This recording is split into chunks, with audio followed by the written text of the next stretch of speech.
আজ আমি তোমাদের সাথে নিরামিষ বাঁধাকপি চচ্চড়ির রেসিপি শেয়ার করছি। আদা কুচি, কাঁচা লঙ্কা, টমেটো কুচি আগে থেকে পেস্ট করে রেখে দিয়েছি। কড়াইয়ে তেল গরম করে হালকা লবণ দিয়ে আলুগুলোকে ভেজে নিয়েছি।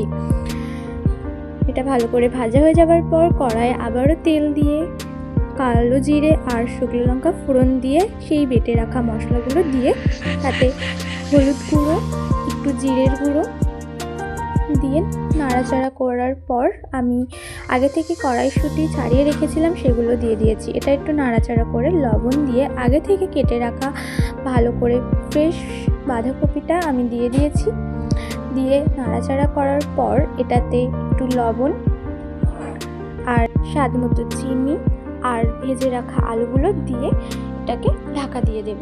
এটা ঢাকা দিয়ে রাখার পর প্রচুর জল বেরোবে। এবার এই জলটাকে আবার শুকিয়ে আসার পর গ্যাসের ফ্লেমটা বাড়িয়ে বেশ কিছুক্ষণ নাড়াচাড়া করলে নিরামিষ বাঁধাকপি রেসিপি রেডি।